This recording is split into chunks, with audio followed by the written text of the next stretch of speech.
Hello guys, welcome back to my channel and enjoy this fanfic part 1. Now let's start the fanfic.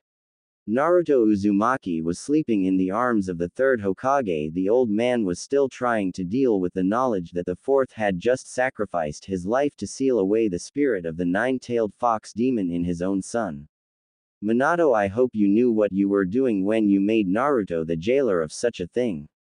He was brought out of his thinking by the sound of knocking at his door as his former student Jiraiya of the Sannin walked in, followed by Kakashi Hatake. Mito Guy, a man with a bowl haircut and green spandex suit with a vest and orange leg warmers. Kurenai Yuhi, the genjutsu mistress of Konoha, with a red shirt and what appear as a white dress-like thing covering her. And his son Asuma Sarutobi with a black shirt and pants as well as a vest like Kakashi. And Guy, except his hair looked unkempt and the early stages of a beard on his face. All four were young Junin ninja, Kakashi being the most renowned as the copy ninja thanks to the Sharingan kept hidden by his headband, and the mask he wore that covered all of his face but his eyes and weasel-like silver hair. Last to enter the room was Hiyashi Hyuga, the leader of the Hyuga clan. He had long black hair, a green kimono that had the Hyuga mark on the back, and his eyes were pale and empty, missing an iris, just like every member of his clan with their Byakugan bloodline. Thank you all for coming. Why are we all here, sensei? Jiraiya asked, his usual happy appearance gone. The Sarutobi elder stood on his feet as he held up the child before them. This is Naruto Uzumaki, the child that the fourth sealed the spirit of Kyuubi, better known as the nine-tailed fox Inta. Everyone in the room looked at the child as it turned in its sleep so they could all see the young face as well as the whisker marks that were on it. Kakashi and Jiraiya recognized the hair and face and almost started to cry when the baby opened his eyes and looked at them with familiar blue eyes. He couldn't have. Kakashi started to say before Jiraiya interrupted him, "That's my godson, all right." Everyone turned to look at him in shock as the man now openly wept. The tears started to mix with the red face paint he had on as they dripped down his face onto his red vest and silver clothing, his long spiky hair the same color. Minato, why? He thought as he looked at the small child. Hokage-sama, I'm afraid I don't understand. Guy said the third side as he said, this child is the son Minato Namikaze aka the Yellow Flash aka the fourth Hokage, and his secret wife Kushina Uzumaki, a survivor of the Whirlpool Massacre. Hiyashi, Asuma, Guy and Kurenai all turned bug-eyed at the statement as they all looked at the young man with new and greater respect. Minato wanted his son to be thought of as a hero, but I have a feeling that no one in this village will think that way if they knew about the fox, so I've decided to trust only those of you in this room right now. Everyone in the office nodded their head once, letting him know they understood. As of tomorrow morning I will resume my position as Hokage. However, I have yet to decide on what to do with Naruto. I'll take him. Everyone turned to Kurenai in surprise. My apartment isn't very large, but he'll be comfortable there until he gets bigger. I'll help you. We can use my family's estate to give him enough room to grow in. Kakashi said, making the genjutsu mistress look at him with gratitude. Are the two of you sure neither one of you are over the age of 20 yet? The old man asked, secretly happy that even one of the ninja he had called was willing to help the small child. Minato-sensei was like a father to me, and I remember what it's like to lose your family at a young age. I wouldn't dream of putting that on anyone. Kakashi said, making everyone, even Hiyashi Hyuga, smile at the young man. I also have lost family, though I wasn't as young as either Naruto or Kakashi. I wouldn't wish such a thing on anyone. Kurenai said as the Hokage nodded. Very well. I'll leave Naruto's care to the two of you, and I hope everyone in this room will help watch over him as he grows. Hi Hokage. Jiraiya, Guy, Asuma, and Hiyashi yelled, conviction completely covering their voices. The elder Sarutobi smiled at the sight. This was just evidence to what he had always said about Konoha truly being a place where the ninja of the village looked after each other. Alright, as of right now Naruto Uzumaki no longer exists. He is now Naruto Hatake Yuhi, adopted son of Kakashi Hatake and Kurenai Yuhi. Dismissed. Kurenai walked forward and took the baby from the Hokage's arms and listened to him coo as he shifted and snuggled into Kurenai's body and fell back asleep. I'll lead you to the place. I'll have Neji's old bed sent to you. I'm sure Hazashi won't mind helping out a starting family. Hiyashi said as he smiled at the new parents. Thank you. Kurenai said. Kakashi nodded his thanks as the two of them were leaving the office. The sliver-haired Sanin said. When the time comes, I'd like to help train him. Mainly signing the Toad contract, summoning, and the Rasengan. Kakashi nodded. I can handle the Rasengan when he's ready, but I'll leave the summoning jutsu to you. Jiraiya smiled as he said, alright, I'll see you two in about 13 years. Kurenai and Kakashi nodded as they left the Hokage's office. Do you think they can handle parenthood? I have complete faith in the two of them. Kurenai will make a great mother, and who better to watch over Minato's son than his own student? Jiraiya nodded his head. He would have taken Naruto in himself, except that the road was no place to raise a child, and with his constant traveling as well as keeping up his spy network. Not to mention what it would have done to his research time. The streets of Konoha were empty as the sun's rays starting to illuminate the grounds. The only ones seen were two Junin ninja as they headed towards their new home. I don't think it's safe to leave Naruto looking like his biological father, at least not completely. At the very least we should change his hair color. Kakashi was in deep thought as he said, that plus the Hitaki family tradition should help keep him hidden. Hitaki family tradition. From a young age all of us wear these masks. My great-grandfather started it as a way to both keep his identity hidden from the world and to make himself appear mysterious. From the time my mother and father took me out into public I had one of these masks on over the years. Kurenai was surprised to hear that. So that's why he's always wearing that mask. She thought as they continued to walk. He should have your hair color. Black hair is more common than silver. Kakashi said as he looked at the baby in her arms. A little piece of the both of us, huh? Kurenai asked in a teasing voice. Kakashi gave a quiet laugh as the two of them continued walking. Kakashi was surprised when he heard his laugh. He had been sure it would have been years before he heard it again. The two of them walked until they came to a house. It wasn't as large a house as you'd expect from say the Hyugas or the Uchihas, but it was big enough for a family of 6 with a large front and backyard. Kakashi hadn't laid eyes on it since his father had committed suicide after he had broken down from his years as the captain of an Anbu team. The White Fang of Konoha was placed on the memorial stone, though few knew the real reason behind his death.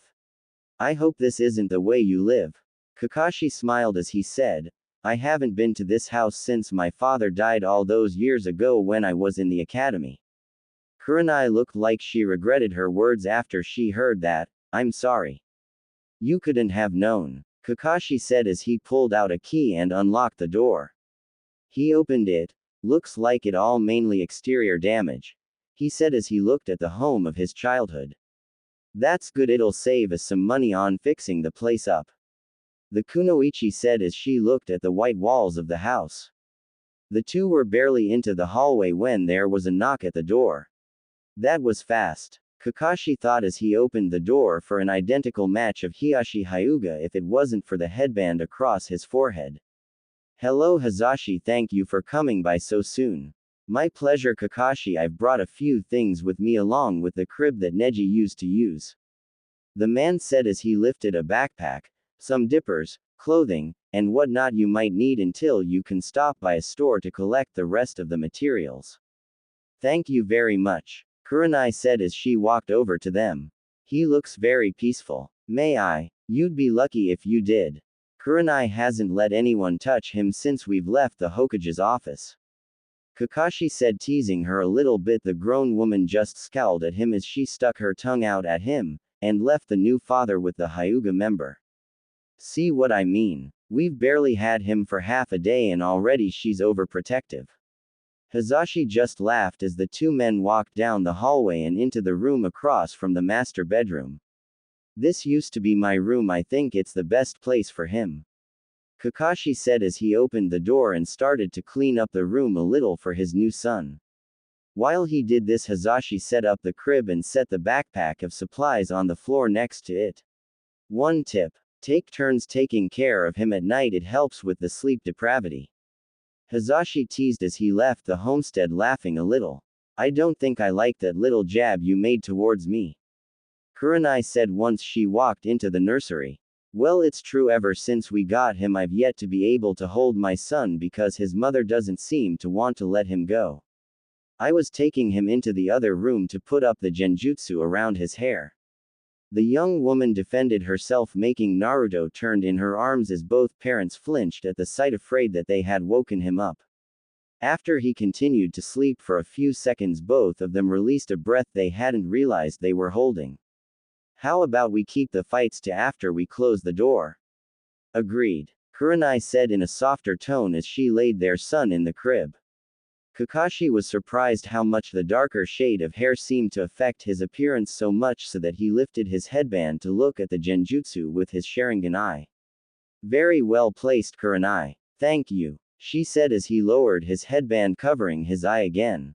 Once she got over the shock of seeing the Uchiha bloodline, she asked him. Where did you get that? My teammate Obito Uchiha gave it to me when he died. I had lost my left eye, and while he lay dying under a rock pile, he had our other teammate Rin give me his eye to replace mine. That was the same day that I learned that one that breaks the rules is trash, but one that would abandon a comrade is worse than trash. It's a good lesson to teach Naruto once he's older. I planned it to be lesson number 1. Kakashi said as he opened the bag and pulled out a baby blanket and placed it on their new son to keep him warm. Let's get some shut-eye. Tonight's battle took a lot out of everyone, Kurenai suggested as they both walked out of the room. Kakashi pulled out one of his Ikik books. He better not find one of those till he's 19. Kurenai warned. 13, 18, 15, 18, she said a second time, making Kakashi turn to see her red eyes glaring at him. He just sighed as he said, all right, 16. Thank you. Wait a minute. Too late, 16 it is, Kakashi said with a small laugh as Kurenai threw a kunai at his head, which he ducked without looking up from his book. All right. 17, he said in a bored voice. Thought she knew that was just his normal tone. Fine. But if I find out that you've let him read any of that beforehand, I'll burn every one of them. Kakashi's visible eye widened as he looked at her. You wouldn't try me. Kakashi knew from the tone in her voice that she was absolutely 100% serious, so he sighed again, this time in defeat, as he said. All right, I'll make sure to keep them hidden from him. Thank you. You're welcome, he said in a defeated tone as he moved to lie down on the couch. Take the master bedroom, I'm sleep here. This is your. For the duration of Naruto's life, it's our house, and since neither one of us knows each other that well, I'll sleep here and you can have the room. All right, if you're positive. Kakashi nodded as he went back to his book. Kurenai woke up a few hours later to the sound of Naruto crying. As she walked to his nursery, she caught the start of a voice singing to her new son. Over 4 months, Kurenai and Kakashi both agreed that the best way to train a ninja to go days without sleep was to have them take care of a baby. However, Hazashi's tip turned out to be a lifesaver for the both of them. I don't think I'd be able to get out of bed if I was on my own, Kurenai said as she drank a cup of coffee while Kakashi cooked breakfast. Who knew such a little thing could make so much noise? Kakashi said as he set a plate of pancakes on the table in front of Kurenai. Thanks. You're welcome. After she had taken a couple of bites, they both heard a small cry come from out of the nursery. I got him, Kurenai said as she wiped off her mouth and walked out of the room.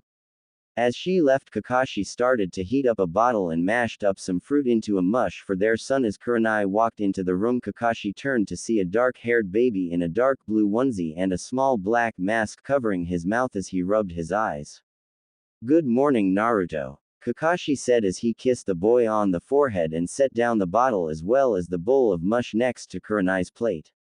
Naruto made some gurgling noise as he started to wake up. Kakashi, can you hand me one of his bibs?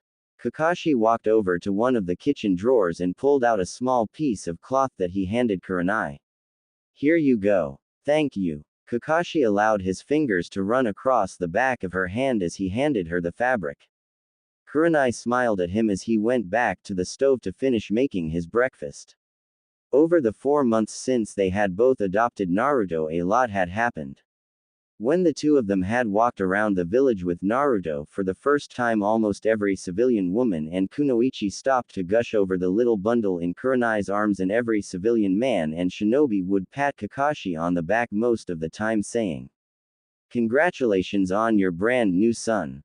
It wasn't until they sat down with Asuma that the two realized that a certain green beast had decided to say that instead of adopting Naruto, the two of them had kept Kurenai's pregnancy hidden from everyone in the village, and since she is the Genjutsu mistress, everyone believed that.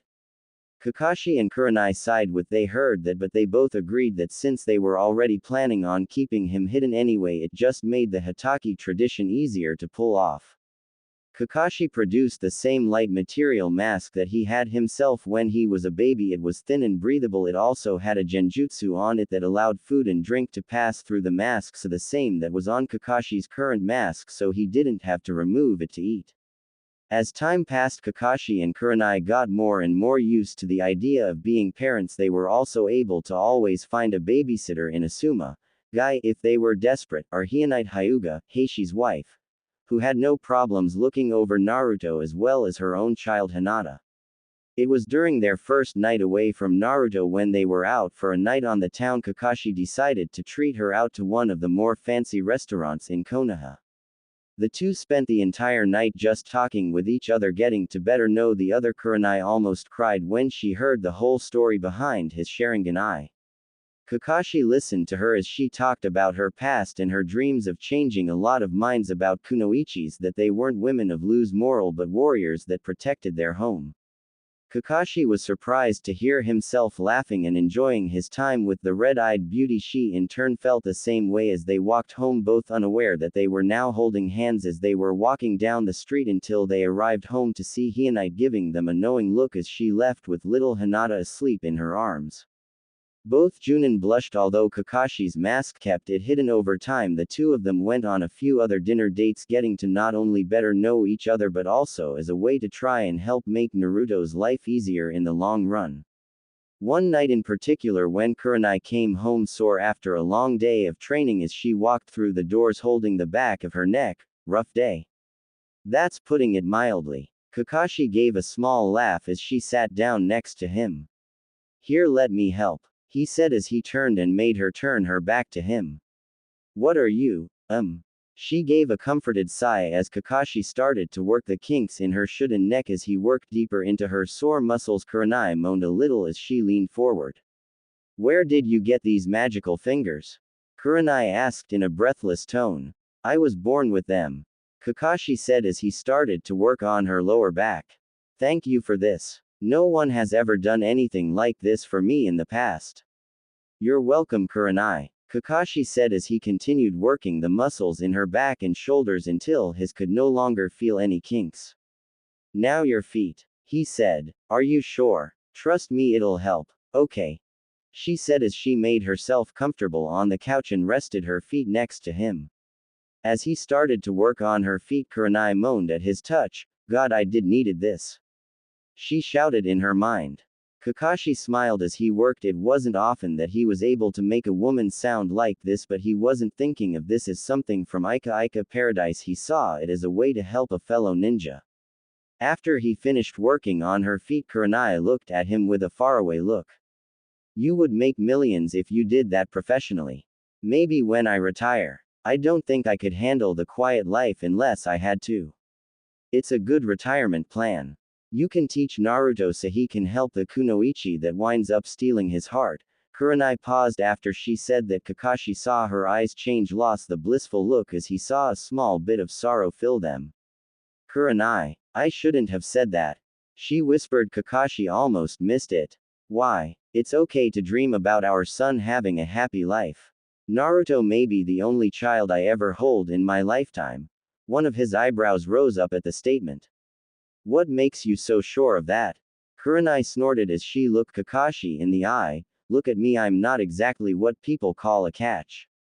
Kakashi was surprised at the statement. "If you think that, then you're one of the dumbest women I've ever met," Kakashi said, making Kurenai jump in surprise at the slightly harsh tone of his voice.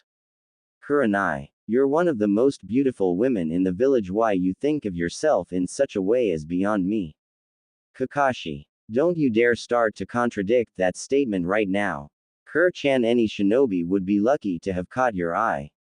You have a great personality, one that could be compared to the sun, warm and lively. Your hair is just like silk, soft yet strong. Sure, your eyes may cause a few people to flinch. I get the same reaction when they see my Sharingan. Kurenai, you are a beautiful woman with one of the largest hearts I've ever seen. Every day when I see you holding Naruto in your arms, I can't help but think I'm looking at one of the most beautiful painting in the entire world. Kurenai felt tears start to fall from her eyes as he moved to sit in front of her, and he placed his hand on her cheek, watching as she turned into his hand, rubbing her cheek against his hand. Kashi-kun. Kur-chan, I don't know what it is about you, but ever since we started to do this together, I can't help but think of you. I can barely breathe right. My heart won't stop pounding in my chest when I see you, and I swear I've laughed and smiled more in these past months than I have my entire life. You did all of that, Kur-chan. Don't ever think of yourself as anything else but the amazing woman you are. Kurenai slowly reached her hand forward and placed it on his cheek and tucked her fingers into the top of his mask. There's a second one under it, Kakashi said, making Kurenai give a small snort of laughter before she tucked her fingers into the second mask as well and pulled them down to reveal his face. She smiled when she saw complete trust in Kakashi's eye as she looked at his sculpted face and brought her other hand up and ran the both of them over it.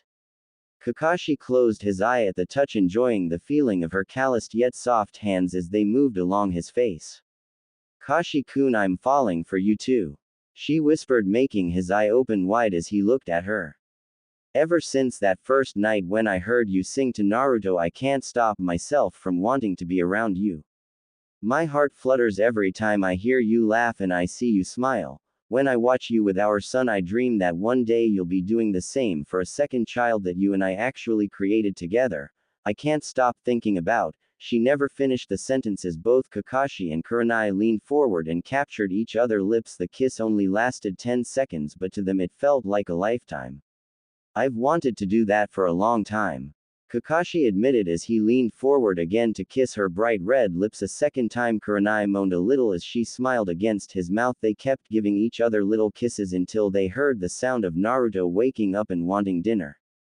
Ever since that night, the two of them became an official couple, although the only ones who really knew they were a new couple were Asuma, Guy, Hiashi and his family, and the Hokage. Everyone else in the village just thought they were so sweet together, especially when they had little Naruto with them. The little tyke was always happy when they were walking around the village. He'd laugh every once in a while, a sound that melted not only Kurenai's heart but the heart of every woman in the village that heard it.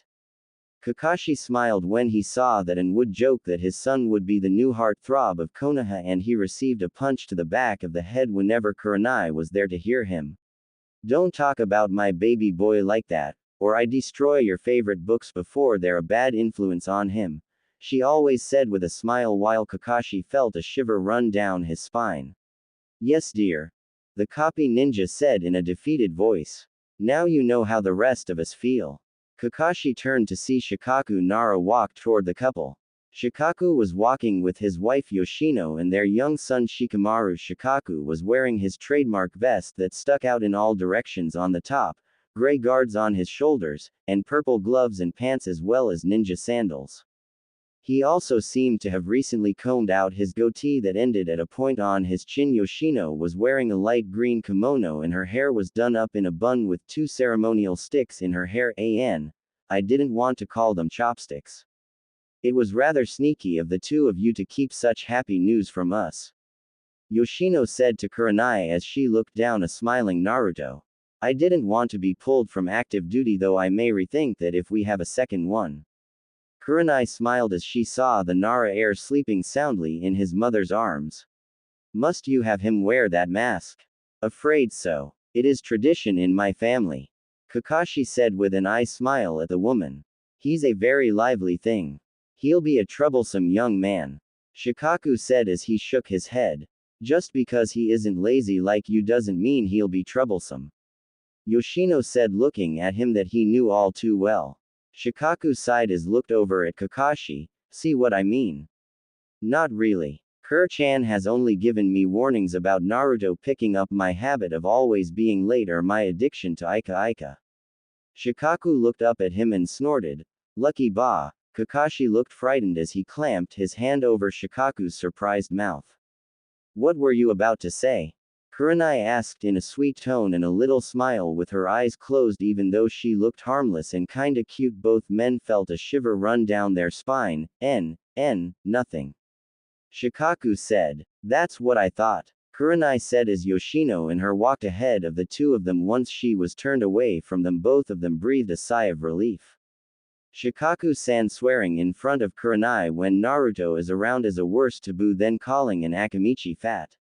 Right, I still remember the way Shuza reacted to that word. Shikaku said, remembering his friend's reaction was considered deadly to the person that attacked. Shikaku shivered trying to think of what could make that seem worse. We're actually on our way to meet up with some of the other shinobi parents. Why don't you three join us? I think that's a great idea. It'll allow the children to get to know each other better. Kakashi smiled as the two walked up to their families to hear the remnants of the same conversation. That sounds like a great idea, allowing all of this generation to meet one another. Kurenai said. Then we're all agreed. Let's head to that park for the picnic. Don't worry, Inoichi always packs way too much. He's always ready for Shuza's appetite. Shikaku said as he wrapped his arm around his wife's waist as the four parents walked towards Konoha's Memorial Park. The four walked into a scene that made them all smile. So far all of the clans and their heirs had shown up. Kurenai smiled seeing little Ino trying to play with Hinata, who was being very shy. Choji and his father were sitting close to the food so they could get it as soon as available, though Choji was going to be getting some of the Akamichi baby food instead of anything he saw in front of him. Kiba was playing with his sister Hana's canine partners, and Shino, wearing a tiny pair of sunglasses, just sat there and watched everything. Hizashi had brought Neji along with them. The 1-year-old just stood near Hinata like a little bodyguard. They also saw a little girl there with 2 buns in her hair almost like panda ears, but since she was walking next to one of Chira Misuzaki, the best weapons mistresses of Konoha, could only mean she was Tenten Misuzaki. Hey everyone, I've brought along the Hitakis. Shikaku called out, making everyone turn to see the most talked about couple in Konoha. Kakashi just smiled as waved at them while Naruto started to wake up, making Kurenai smile down at her son. Naruto laughed at his mother's smile, making her heart melt at the sweet sound. She sometimes wondered if Naruto laughed just to make her smile more. Sume Inuzuka smiled at the sound. Kiba, come and meet a possible teammate of yours, she said as she lifted her son up out of the reach of Hana's triplet dogs. The other parents smiled as got up with their respective child as well. Hinata, having spent the most time with Naruto, smiled at her friend. Naruto smiled as well as his little hand moved up and down in a crazed wave-like motion that made the parents smile at his antics. Ino tried to pull off his mask only to see a second mask underneath it, making a few of the parents want to face fault. Each of them had been hoping to see little Naruto's face. His father and mother laughed at the looks on all their faces. It looks there is yet another mysterious Hitaki in the world.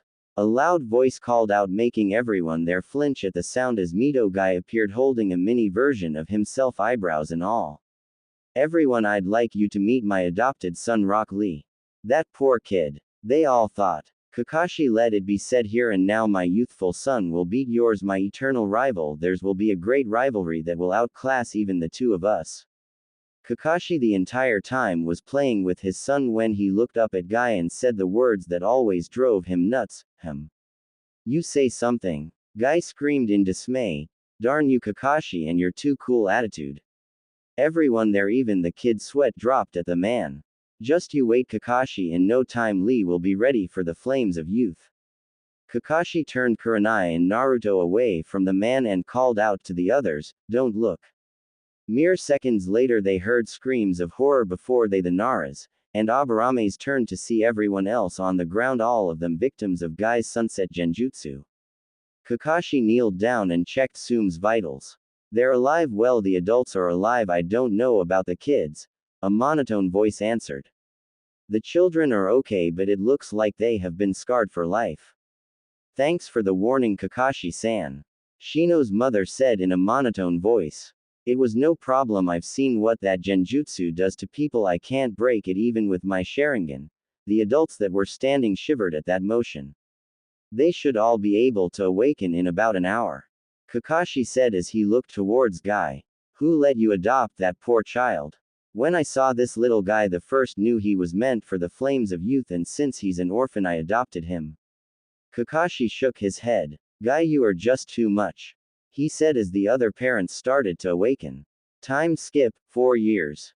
Naruto Hatake woke up as the morning sun's rays hit his face. The 4-year-old stretched out his arms as he woke up and walked out of his room towards the kitchen, still wearing his pajamas. Morning sun. Kakashi laughed as Naruto sat down at the table. Not long after, Kurenai walked into the kitchen dressed in her nightwear as well. Morning, Kur-chan. Kurenai said as she sat next to her son. Kakashi laughed again. Although Naruto was adopted, he wound up inherited a few things from them both from Kurenai. Naruto seemed to have picked up her slow waking syndrome, as Kakashi liked to call it, since neither one of them actually woke up until their morning cup of milk coffee. He also seemed to pick up her studious attitude with books from Kakashi. Along with his mask, he picked up the habit of reading while he walked, and every once in a while he would adopt his father's carefree lazy tone, but also his fierce loyalty towards the ones he cares about.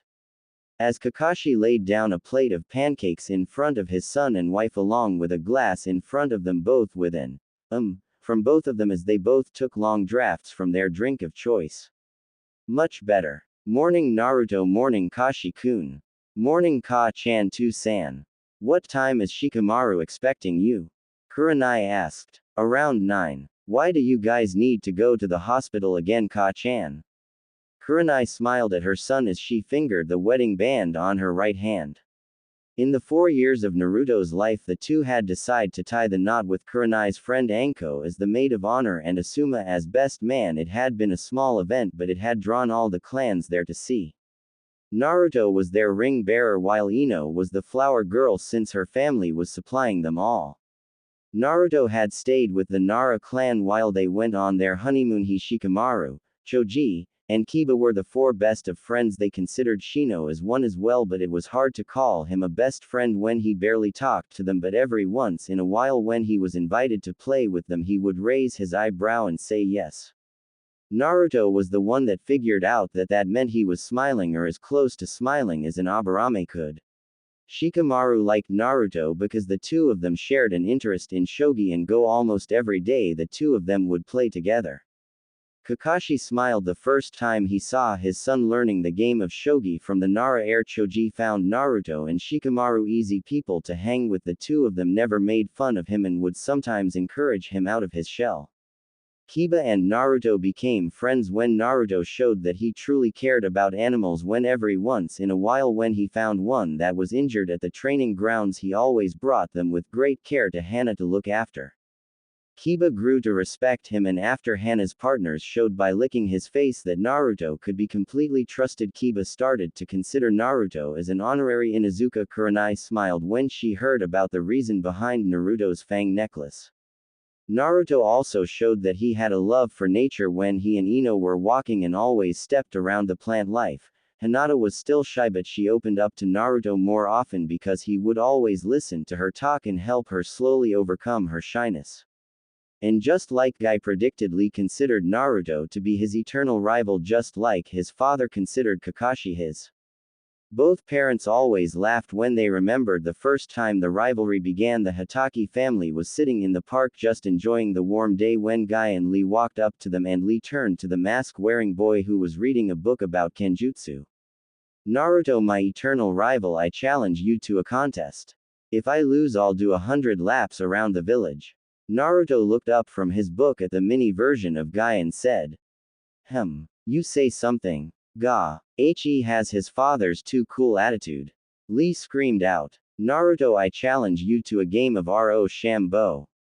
Naruto sighed as he lifted his hand and said, all right. Ready. Lee nodded and yelled out. Ro. Sham. Bo. His hand was in the shape of a rock while Naruto had paper. Ga. I lost. Well, looks like I have some laps to do. Lee said as he took off. Kakashi. Same challenge and penalty. Ready. Ready. R.O. Sham. Bo. Guy showed paper while Kakashi had scissors. Guy face faulted, then he ran to catch up with his son.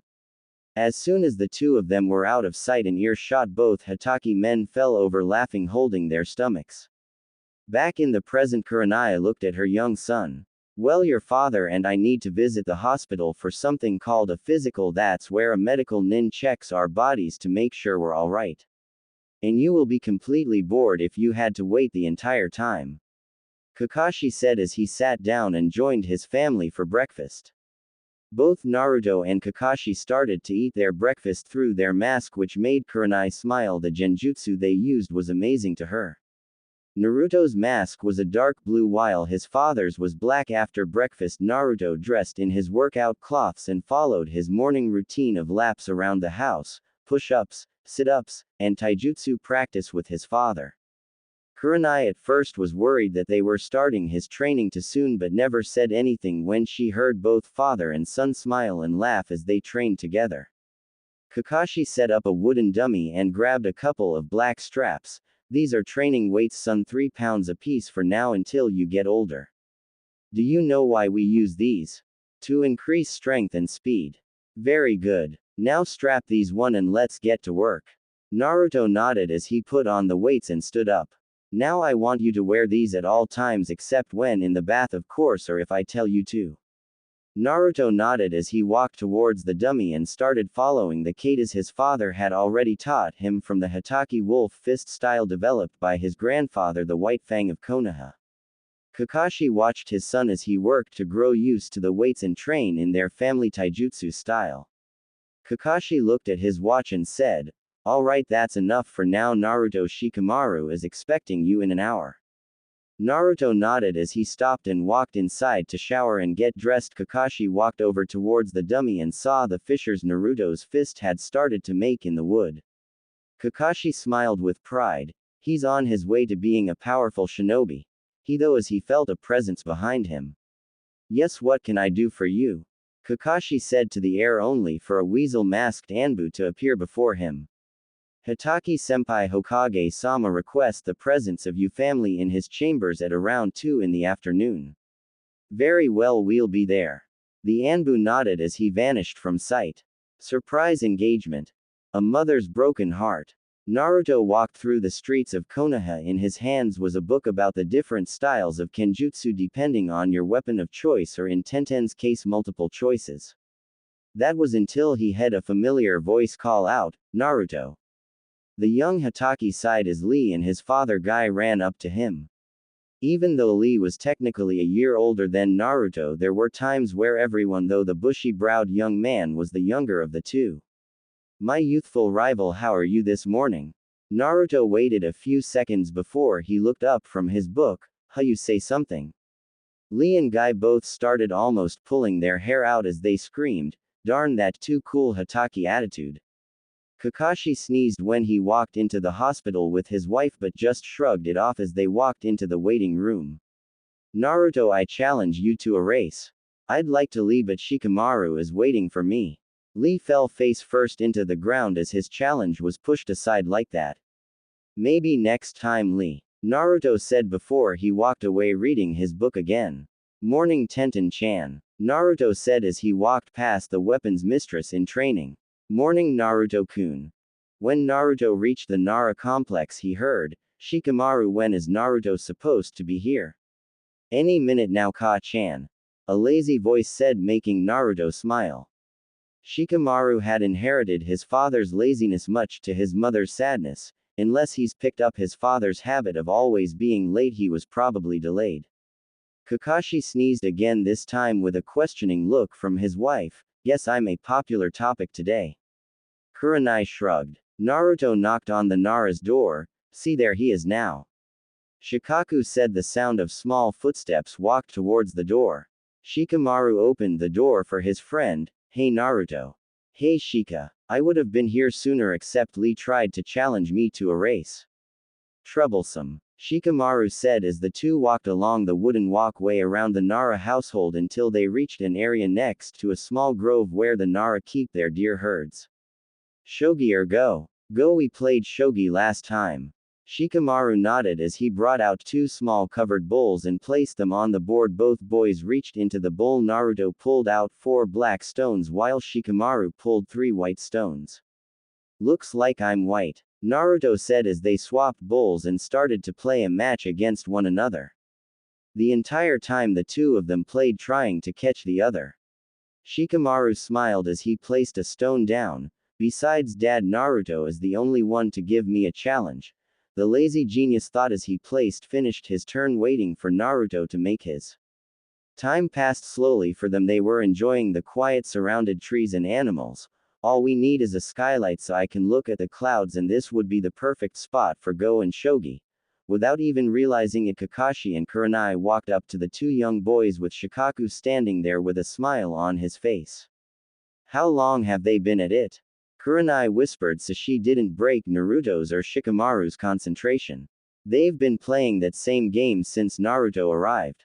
Only taking breaks to eat and go to the bathroom. Shikaku said. Kakashi smiled at the news. They're teaching each other important lessons. Indeed. Patience and strategy very important to the life of a shinobi. They watched as Shikamaru prepared to place a stone before Naruto said, "I resign," forfeiting the match. The three parents walked over towards them. Naruto, you could have beaten me. Not when you recognized the chance to make life. In Go, make life means saving stones from being captured. Naruto said, smiling at his friend. Shikamaru smiled as well, noticed that, huh? Yep. After you would have made life, I would have lost by half a point thanks to the handicap. I don't remember if black or white got the 5.5 points. Shikaku clapped as he walked up to the two of them. Very well played, the both of you. Thank you Two-san. Thank you Nara-san. Hello Otu-san, Okawa-chan. Yo. Kakashi said as he looked at the Go board covered with white and black stones. Shikaku, Shikamaru, it's time for the meeting with the Hokage. Yoshino, Nara's voice said from inside the clan leader's house. Both father and son sighed. Troublesome. They said together. We're going as well, Naruto. Kurenai said with a smile at the young masked boy. Naruto nodded as he stood up and walked with his family towards Hokage Tower, Shikamaru and his family following them. Soon Naruto was surprised to see that not only were the Nara and Hatake family were there, but all of his other male friends as well. Choji, Kiba, and Shino were there with their parents standing behind them. Neji and his father were there as well. Naruto nodded at the older boy who nodded back. There was also a boy he didn't recognize standing nearby. His hair in the shape of a duck's. Behind him stood a man with a serious expression and a woman who looked like a very caring person. It took Naruto a moment to realize that the only other boy missing was Lee. Gigi-san wears bushy brows and uber brows. Naruto asked, getting a snicker from Hiruzen Sarutobi, while the strangers in the room all gave him a look of disbelief. Well Naruto, this is a political meeting. One where Guy and Lee's kinjutsu would cause a lot of problems. At the mention of the forbidden sunset genjutsu, everyone that had ever seen it felt a shiver run down their spine.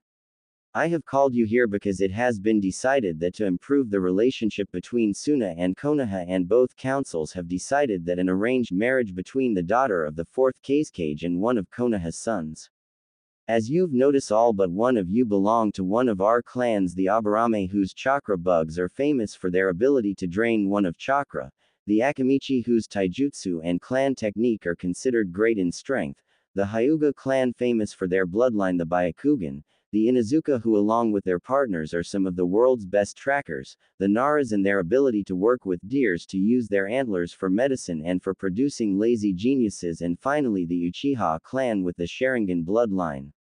Not to mention the Hatake family, whose patriarch and matriarch are famous within their own rights, Kakashi the copy ninja and Kurenai the genjutsu mistress of Konoha. Naruto looked over at the Duckno named Uchiha to see him glaring at the Hatake family. Why are they here? You've gathered all the male clan heirs, but they aren't part of a clan. The young Uchiha asked in a voice that sounded full of contempt. The man standing behind him showed a little smile while the woman looked worried about the young Uchiha's attitude. Naruto kept his cool as he saw that all of the clan heirs, including Neji, look at the Uchiha like he was scum. Kakashi and his family were requested to appear by the Kazekage himself. The third said, making everyone look at the man in surprise. The young Uchiha looked like he was ready to comment when there was a knock at the door. Enter. The door opened for a man wearing white robes trimmed with blue. His short brown hair was spiky and his eyes were light brown. Next to him walked a miniature version of him and a little blonde girl. Behind him was another little boy with red hair holding the hand of a young blonde. Ah, Kazekage-sama, welcome to our village. Thank you, Hokage-sama. I see you have gathered them all.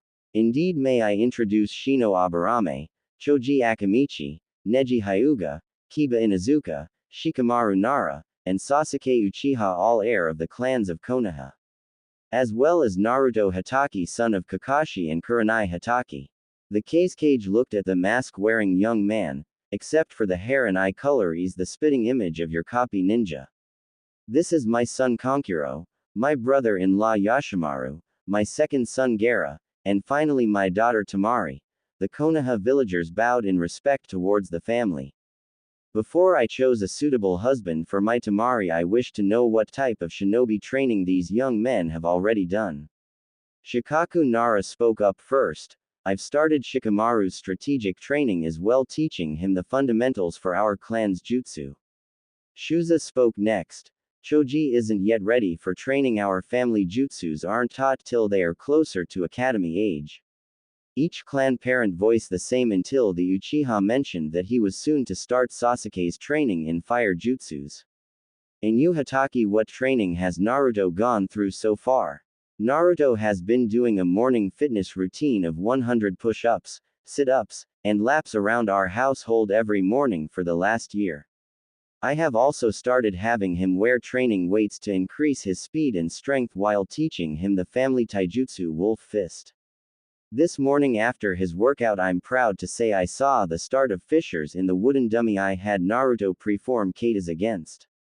Soon after he gained the ability to feel his chakra, I'll teach him control and ways to increase his chakra reserves. Afterwards I'll start with a few academy jutsus, substitution being the first that comes to mind. I am also proud to say his mind is currently being trained by both his mother and the Nara family to increase skills and knowledge. There hasn't been a single time I nor his mother has been able to best him in a game of Go or Shogi. The clan parents there all gasped at the regiment the young Hatake was working through, as did all but one of the children. Then my decision has been made clear for me. I chose Naruto Hatake as my daughter's fiancé and my future son-in-law. While the other clan heads were nodding in understanding, Fugaku Uchiha was furious. Why are you choosing the son of a thief when you could have an elite for a son-in-law? The Kazekage looked at Fugaku and said, my daughter will attract a lot of unwanted attention from not only my enemies but from yours as well. Since she is to be staying here, I want to make sure her fiancé is able to protect her. At your son's current level, I'll bet Naruto here could defeat him in a single move. What would be the stakes? A new voice called out. Everyone turned to see the weasel-masked Anbu that had approached Kakashi this morning. If your Sasuke can prove me wrong, I'll have Temari marry him. However, if I am right, you must hand over one of your B-ranks fire jutsus. Fugaku smiled. Deal. Sasuke, show them what an elite can do.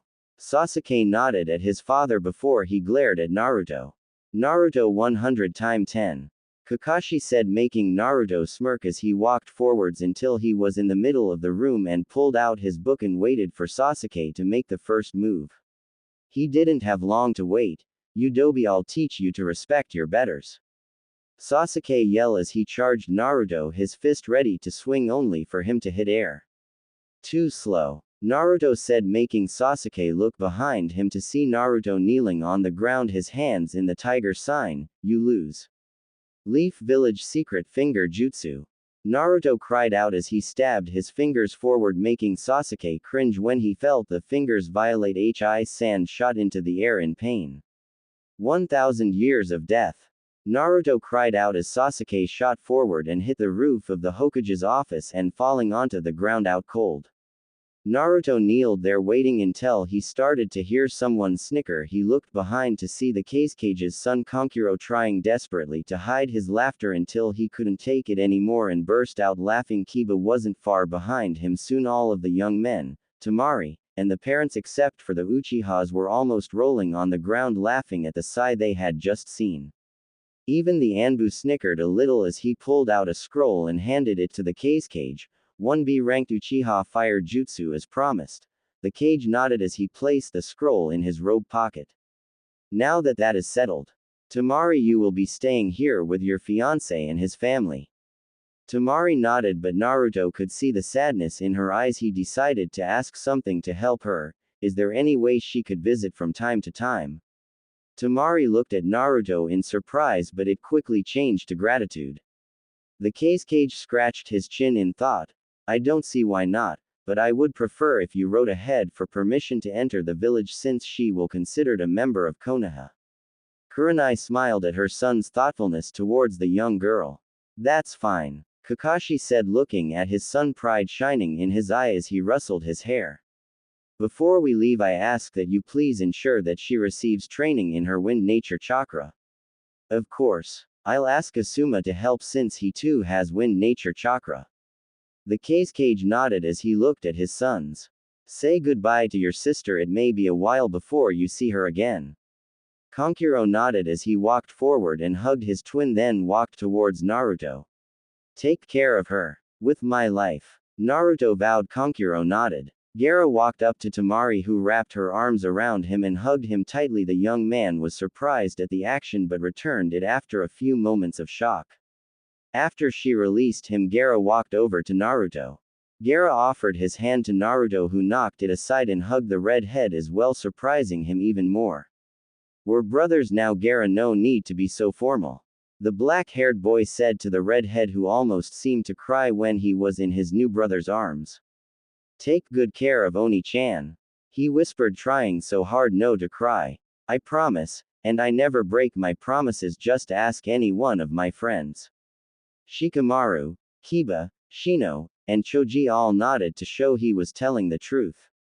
Kakashi smiled at his son, and Kurenai almost looked ready to cry when she saw the small happiness Naruto was bringing his fiancé's brother. Temari almost broke out in tears as well. Gaara almost had no one that showed him any kindness, and here was a boy their age who barely knew him but was already calling him brother and treating him in such a manner. Naruto held Gaara at arm's length and I smiled at him. Gaara smiled as well. Temari, behave for the Hatakis and don't forget to write us every once in a while. Yoshimaru said as he hugged his niece. Temari nodded. Make us proud, Temari. The Kage said, Hi to San. Temari said, pride filling her voice as she stood a little taller. The Kage smiled as he and the rest of Temari's family prepared to leave. Surely you'd like to see the place where your daughter will be staying at. Kurenai said, making the Kage look at her. If I can't trust the family of her fiancé, tell me now and I will call this whole thing off. Kurenai backed away and didn't say another word. Naruto did like to see that look on his mother's face. Ka-chan was just worried about Temari. Please don't get upset at a mother for worrying about her future daughter-in-law. Naruto said, making the Kage look down at him. Naruto just stared right back. Both were looking each other in the eye. Everyone in the room watched the two stare at each other. Only the adults knew the Kage was measuring up Naruto as he slowly was releasing killing intent. Over time Naruto could feel it, but he wasn't going to give up trying to defend his mother. After some time passed, the Kage smiled as he looked away from Naruto and back at Kurenai. You have a strong boy here and he's right. I apologize for being so hard on you when you were just worried about my daughter. When he looked back at Naruto, he smiled. I'll be watching your career closely, little wolf. Naruto returned the smile and the man, his two sons and his brother-in-law walked out of the office. As soon as the door was closed, Kurenai kneeled down and pulled Naruto into her arms and just about squeezed the life out of him. Ka-chan, choking, not breathing.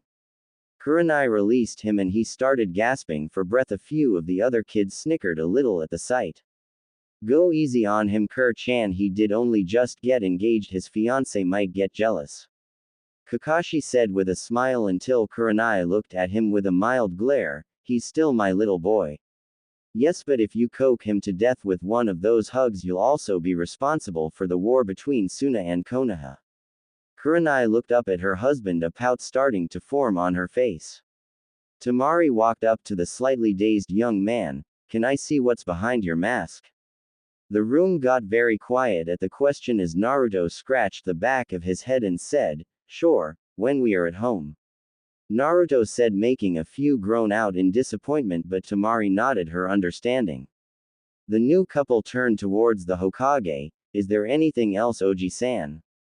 Temari was surprised to hear her future husband be so informal with their leader, but the man just laughed as he said, no, you're all dismissed. Naruto nodded before he turned to Temari. Would you like to see Konoha? He asked as he offered his arm to her the same way he had seen his father do many times before. I'd love to. Temari said as she took his offered arm, and the two of them walked out of the office and closed the door behind them. Kurenai tried to keep a neutral face, but Kakashi knew better as he held his wife and teleported them away in a cloud of smoke. Once the two of them were back at their home, Kurenai felt the tears start to fall. Kakashi pulled her in close and just held her. It's happening sooner than I thought it would. Kur-chan. She's going to steal him away from us, Kashi. Kurenai, don't think of it as losing our son, think about it as if we're gaining a daughter. Kurenai tried, but all that time all she could think was, he's not going to need me anymore. He'll always need you, Kur-chan, Kakashi said as he held his wife and ran his fingers through her long black hair. Kurenai felt the tears fall freely down her face. Please hold me, she whispered. Kakashi's arms tightened around her. Kur-chan, we aren't losing him. I know that in my mind, but my heart won't listen. Kurenai cried into his shirt until she felt something wet on the top of her head. She looked up to see her husband had tears in his eyes as well. Kashi-kun, it kills me to see you like this. Kurenai smiled a little and snuggled into his arms and chest. I'll be okay, it's just, I thought I had years before he found the kunoichi that would take him away from us. Kur-chan, nothing like that is going to happen. The both of them are far too young to be anywhere near ready to leave your nest. Kurenai's smile grew. I know, but it still worries me is all. Kakashi smiled as his gently kissed her lips. She returned the kiss, enjoying the feel of him trying to comfort her. Her arms went around his neck and pulled him in closer to her. After they broke the kiss, she smiled at him. I love you, Kashi-kun. I love you to Kur-chan. Naruto and Temari were walking down the village streets when Naruto heard a familiar voice call out, Naruto, my eternal rival. Temari turned and blenched as she saw the bull-haired green spandex orange leg warms wearing Rock Lee. You escaped my earlier challenge, but this time I will win. Temari looked at Naruto to see him with his back turned to Lee, turning slowly. You say something, Lee. Lee grabbed his hair and pulled on it. Damn, that too cool Hatake attitude. You'll see one of these days you will acknowledge the flames of youth. As Lee started to strike his good guy pose, Naruto turned Temari away and covered her eyes, yelling out, don't look. Temari was wonder what was going on until she heard them. The screams of pain and torment coming from all around them, only to be silenced a few minutes later. Naruto uncovered her eyes and slowly turned the two of them back to see every villager near the bushy-browed freak was passed out on the ground. Choji! A girl screamed, making Naruto and Temari turn towards it and run to see what the problem was. They arrived to see Ino kneeling on the ground, Shikamaru next to her, while Choji was on his back looking like he had suffered a seizure. Choji, you poor brave fool, why? What happened here? Naruto yelled out, making them look up to see him. Ino didn't see Lee about to cast his family's kinjutsu. Choji saw everything and jumped in front of her, hiding her from the view, but he took the full blast of the jutsu. Naruto nodded as he reached into his pouch and pulled out a scroll, opened it and bit into his thumb, and he hit the seal. A small cloud of smoke appeared, and after it cleared they saw a family-size bag of barbecue chips. I've got his medicine right here.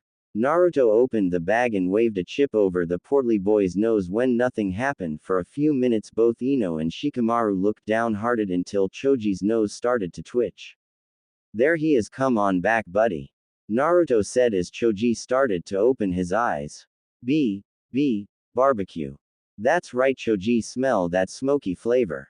Naruto said while Shikamaru and Ino smiled as their friend groaned as he woke up and looked at Ino. Are you okay? His voice was shaky but he had a smile on his face. Ino nodded as she helped him sit up then wrapped him in a hug. Thanks for protecting me. Anytime. Choji said as Naruto offered the open bag to him. Choji reached in and pulled out a handful and started to snack on them while Naruto smiled as he started to stand up. Ino, I'd like you to meet Temari, my fiancé. Naruto said, his smile still on his face. Ino, however, was shocked into silence as she just gasped at Naruto. Well, what do you know? She can be quiet. Shikamaru said, making a few of them laugh at the flabbergasted blonde. The young Yamanaka shook her head. Your fiancé. Everyone there covered their ears at the volume of Ino's voice, unaware of the villagers that heard her proclamation. Temari gave a small grin at the look of complete disbelief on Ino's face. Yep.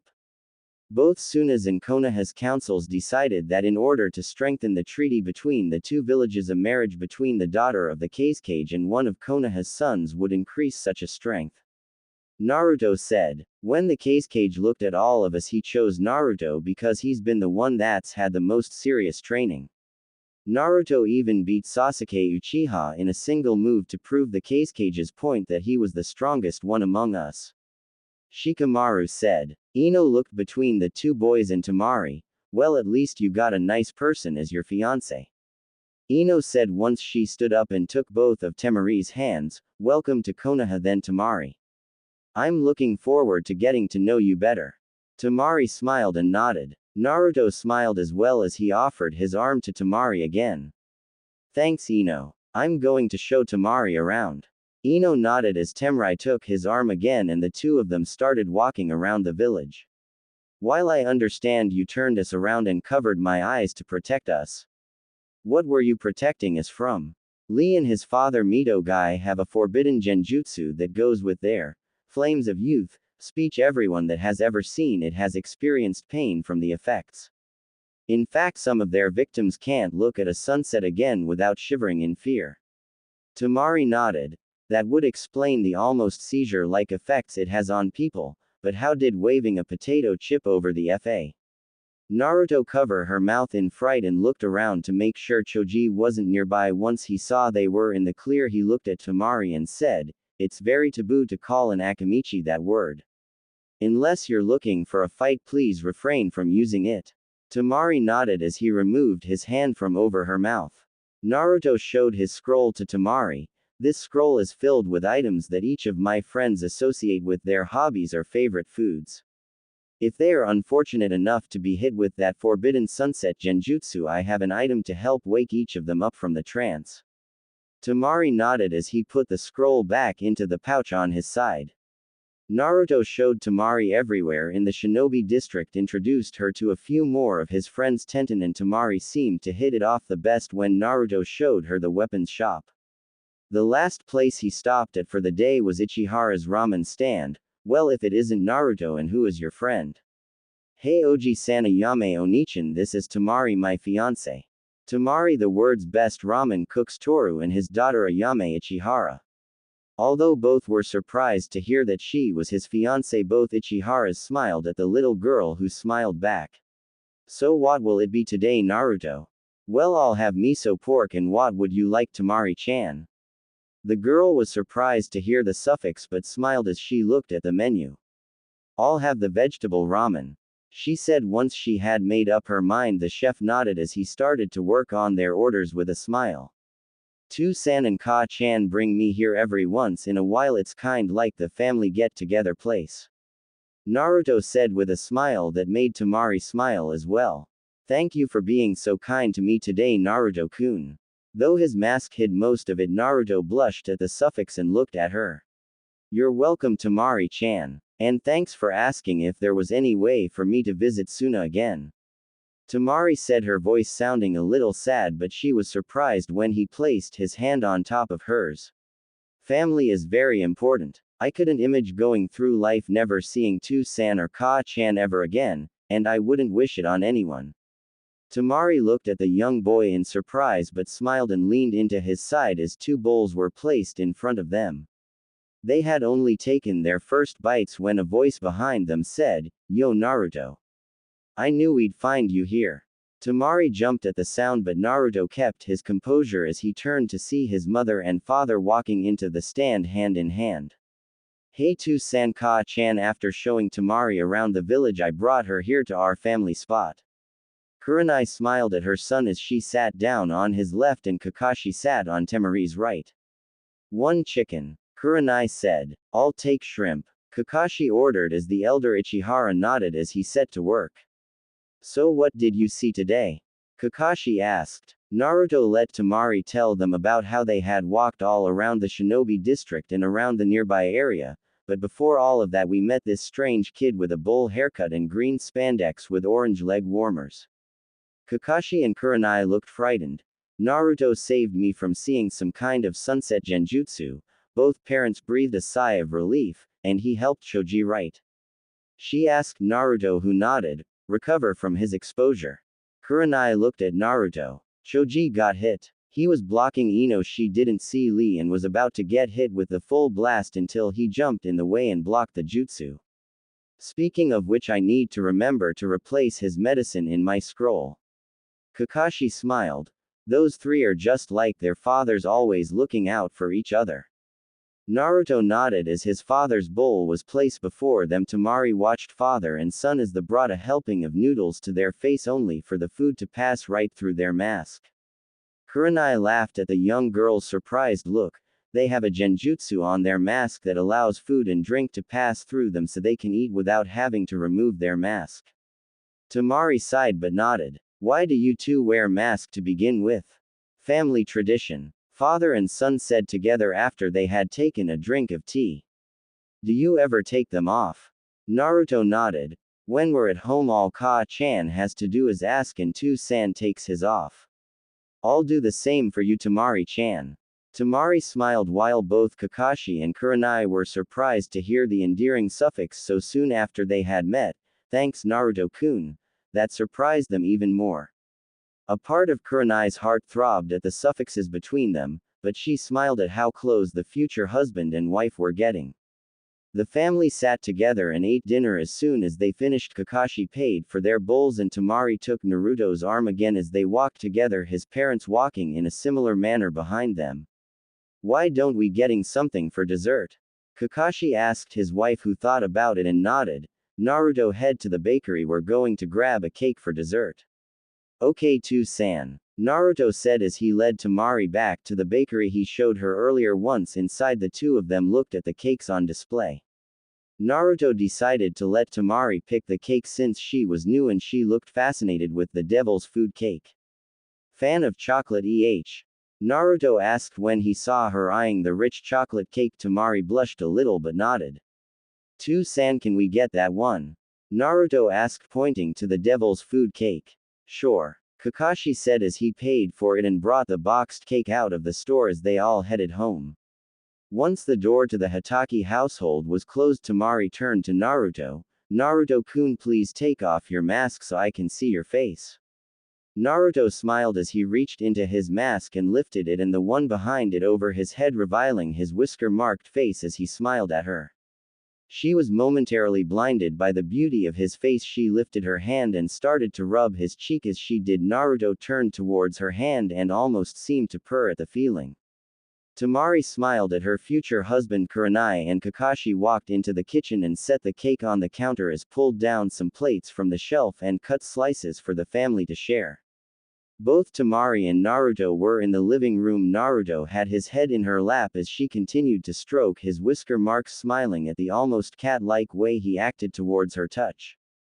Kurenai walked in to see the scene and almost dropped the 2 plates of cake she was carrying as she walked in and set them on the coffee table and almost ran from the room and into her own. Naruto seemed to sense her sadness as he sat up and followed after her. Temari looked sad at the idea that she was responsible, only to hear Kakashi say, back before Naruto was born, Kurenai's greatest fear was that she'd never have a child because she was known as the Konoha Ice Queen. Her greatest ambition was to not only become a genjutsu specialist but to also become a mother, so when she had Naruto she felt such a strong connection with him that she began to worry about what would happen when he fell in love and left our nest, so to speak. So she worried that I'm stealing Naruto away from her. Temari asked, making Kakashi smile. No, more like she's worried that Naruto isn't going to need her anymore. He sighed as he looked at the 5-year-old. Kur-chan is afraid that Naruto, the baby she held in her arms, is growing up too fast and won't need her anymore. The idea scares her more than facing Orochimaru in battle. Temari went wide-eyed hearing this, she more afraid of losing Naruto than Asanin.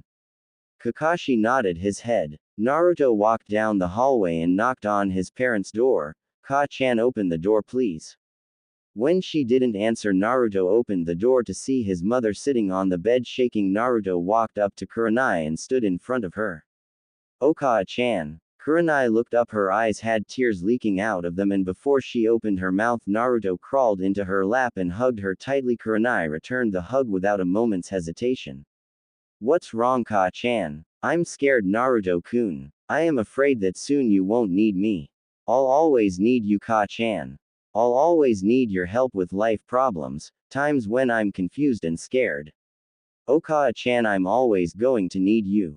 Naruto said, tightening his hold on his mother. When he released her she had a smile on her face. It was a little sad but it was genuine.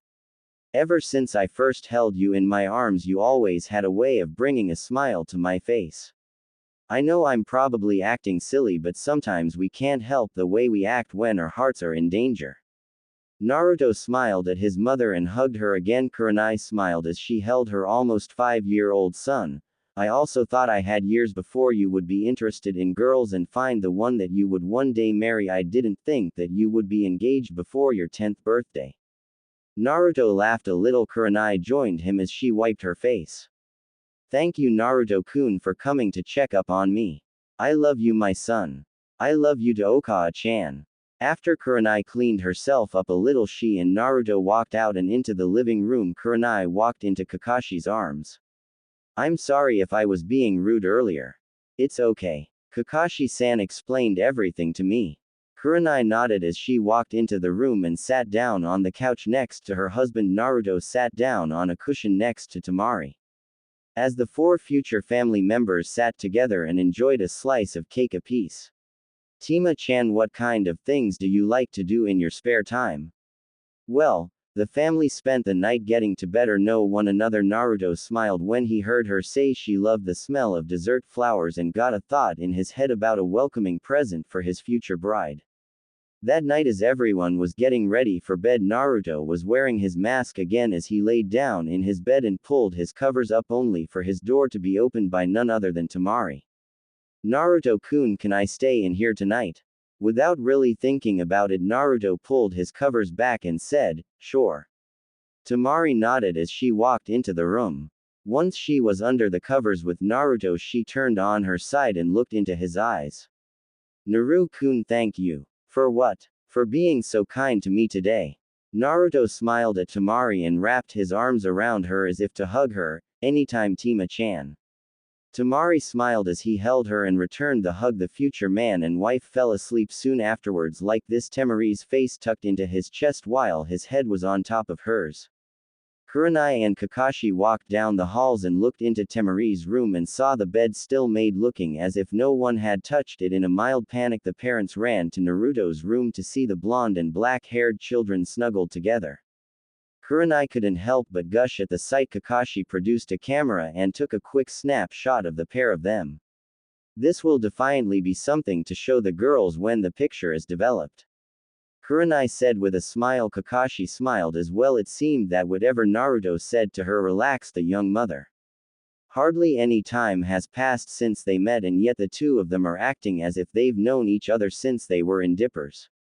Kakashi said, already calling each other kun and chan. I swear it's as if they've been engaged for years. Kakashi joked. Kurenai laughed a little as she allowed her husband to lead her away from the sight once they closed the door to Naruto's room. Temari woke up as the sun hit her face. As she opened her eyes, she woke to see Naruto on his back, and once she looked, she realized she was snuggled into his side with her head on his chest. Morning, Tima-chan. Temari looked up to see Naruto looking down at her. Temari smiled. Morning, Naru-kun. Naruto smiled as the two of them got out of bed. As soon as his feet hit the ground, Temari realized that Naruto was still half asleep. Naruto, I want to paint the room. Was the only reply she got, making her nod her head. Yep, he isn't awake yet. Temari followed her almost sleepwalking fiancé as he left the room and walked into the kitchen. Morning, son. Temari laughed a little at the early morning banter between father and son. Has he always been like this? Wait till you see his mother. Kakashi said as Kurenai walked into the room. Kakashi walked over and whispered in Temari's ear. Temari smiled and nodded, then turned to Kurenai. Morning, Ka-chan. So I was thinking of redecorating mine and Naruto's room. You know we want to be ready for your first grandchild. Both mother and son went, At this, Temari and Kakashi just laughed. Will they remember this? Everything will register after they are fully awake. Kakashi said as he set down 2 glasses of milk and 1 of coffee. Both mother and son took long draughts of their drinks, then seemed to completely wake up. Morning, Kashi. What do you mean, grandchild? Kurenai yelled. Temari and Kakashi were fighting smiles that were threatening to plaster their faces. Kurenai, they're pulling your leg. A voice from the hallway said. Everyone turned to see a woman wearing a trench coat that covered a fishnet bodysuit, a short skirt, and nothing else, her purple hair pulled up. Kakashi groaned. Anko, you couldn't just let us have our fun, could you? Kurenai glared at her husband and future daughter-in-law. Sorry, Kakashi, but Kurenai and my nephew come first. Thanks, Auntie Anko. No problem, Squirt. Anko said as Naruto ran up to her and she kneeled down and accepted a hug from her nephew godson. In following with the ruse, Kakashi and Kurenai named Anko Naruto's godmother, and Azuma his godfather. Anko, however, preferred to have Naruto call her Auntie Anko, so I hear there is to be a new addition to the family. Anko said once she picked Naruto up and set him back in his chair. Oh right. Auntie Anko, this is Temari-chan, my fiancé. Naruto said, introducing the 2 women. Anko looked at the former Suna resident. Temari was a little scared under the young woman's watchful eye. Anko almost looked like a snake looking at the rat it is about to strike. As it turns out, she was in a move Temari couldn't follow. Naruto's hand appeared and had a hold of a snake that looked ready to attack Temari. Auntie Anko. Naruto said in a stern voice. Though she put on an innocent face, Anko was shocked at how good Naruto's reflexes were. She wasn't the only one. Naru-kun, I didn't even see you move. Naruto gave a small laugh and scratched the back of his head with his free hand. Two-san likes to surprise you every once in a while, and if you don't react quickly enough you'll regret it. Temari nodded when she though back to Naruto's display against Sasuke Uchiha. Oh, so Kakashi-san created the 1,000 years of death technique. Precisely. However, I was only able to use it against Naruto once. After that it became a game to see which one of us could get the other. Kakashi said. It was obvious to Temari that he was proud of the fact that Naruto was able to anticipate his movements so well. Anyway, Auntie Anko, did you really have to use one of your summons? I just wanted to see if she was strong enough for you, Naru. Anko said, letting fake tears build in her eyes. Naruto just rolled his eyes and shook his head as Anko came up behind him and wrapped his arms around him, hugging his back to her chest tightly. Temari felt a ping of jealousy hit her heart. Are you really related to her, Naru-kun? Technically she's just my godmother. Naruto stopped when Anko dropped him on his feet and clenched her heart, and looked away while crouching on the ground. But she's more like an aunt, so I call her Auntie Anko instead of godmother. Anko seemed to recover instantly and returned to hugging her nephew. I knew you didn't just think of me as just your godmother. Anyway, I actually came over to say congratulations to the 2 of you and offer early wedding presents. Anko said as she once again dropped Naruto and left the room. Temari stared after her. Is she always like this? Only when Naruto is around. She, like his mother, fell completely in love with him. Any other time she's threatening torture or making innuendos. Kurenai is the closest thing I have to a sister. Of course I'd fall for her son. Although I think it would have been cool if he had inherited her eyes. Anko. You know why he doesn't have these eyes? Kurenai said as Anko walked back into the room, her hands behind her back. Yeah, I keep forgetting it's a trademark of your family. At Temari's confused look, Kurenai said, my eyes are special because they allow me to see genjutsus and their weaknesses. However, it's extremely rare for anyone to get them, hence why it isn't considered a bloodline. Since he wasn't born with them, Naruto is more likely to become a ninjutsu, kenjutsu specialist like his father, grandfather, or a mix of both. I want to wait and see what element type 1 am before I make up my mind. Naruto added. Temari nodded, understanding a little, so unless he was born with those eyes then he never would have gotten them. Correct. Kurenai said, sounding a little sad. Anko changed the subject when she set down 2 wrapped gifts in front of Naruto and Temari. I decided to get the 2 of you something special. Naruto smiled as he opened the gift in front of him and revealed a weapons pouch along with a pair of gloves that only covered up to his knuckles and a new trench coat that had a white wolf on the back. Oh, this is so cool. Thanks, Auntie Anko. Naruto yelled as he ran forward and wrapped Anko in a tight hug. Well, it suits you, Naruto. After all, with names like the White Fang and Copycat, you have to make yourself known. Anko said with a smile, returning the hug, a tear leaking out of her eye. Temari's gift was similar to Naruto's, well, at least with the weapons pouch, but there was also a book inside. When Temari picked it up, she saw that it was a wedding planner. I don't know your clothing size or what type of fighter you'll be, so I figured I'd get you a gift that you can use in the future. Thank you very much. Temari said as she started to eat the breakfast that Kakashi set down in front of her. Anko joined them for breakfast, and watched with Kurenai when Naruto did his morning routine with Kakashi, only this time Temari joined them in the exercise portion. Once they had finished the warm-up, Kakashi produced a light blue scroll and handed it to Temari. Since you haven't started taijutsu training yet, I'm going to be teaching you a style called Raven's Wing. Can you guess as to why it is called this? Temari shook her head, so Kakashi turned to his son, Naruto. Because it supports Wolf Fist. Correct, very good, son. Naruto beamed at the praise. When my grandfather developed Wolf Fist, he also created a style that works with it, just like ravens and wolves work together in the wilderness. Wolf Fist is a style meant for mid to close range fighters, whereas Raven's Wing is for mid to long range fighters. Temari, I'm teaching you Raven's Wing so that you and Naruto can work together on the battlefield together and stick together on the same team. Temari and Naruto nodded at his words. Now Naruto, practice the basic katas on the dummy again while I start to teach Temari the basics of Raven's Wing. Hai-to-san. Naruto said as he went to work following his father's orders. The morning passed like that until Kakashi and Temari were both surprised by the sound of shattering wood. All 4 spectators looked to see a splintered dummy in front of Naruto, who was breathing heavily. Anko was the first to recover. Ha, ha. That's my nephew. She yelled while clapping, making Naruto beam at the praise. Kurenai walked forward and hugged her son. Kakashi walked over and then beamed at his son and clapped him on the shoulder. That's my boy. Naruto beamed at his father's words. Temari walked up to Naruto and kissed him on the cheek. Well done, Naru-kun. Thanks, Tima-chan. Naruto said as he kissed her cheek as well, making Temari blush.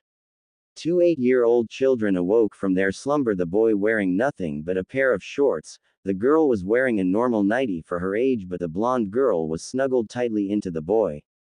Naruto and Temari had shared a bed ever since that first night together, and neither ever thought about sleeping in a different bed. Morning, Naru-kun. Temari smiled at the sound as she looked over at their windowsill where she saw a flower box filled with her favorite desert flowers. She smiled whenever she looked at the first birthday gift her husband-to-be ever got for her. The next time she had seen Ino, she had thanked her for helping Naruto with the gift. She was surprised when she learned that Naruto hadn't gotten any help from the Yamanaka family when he ordered the flowers for her 2 weeks before her birthday. That night she kissed Naruto on the lips and hugged him tightly, though he didn't know why he didn't say anything to stop her. Today they had a day off from training because Kakashi and Kurenai had an appointment with the doctor recently. Kurenai hadn't been feeling that well, she kept throwing up, and the only things she seemed to be able to keep down were crackers or wafers. Although both parents smiled every once in a while, they weren't saying anything till they had a healer double check on things.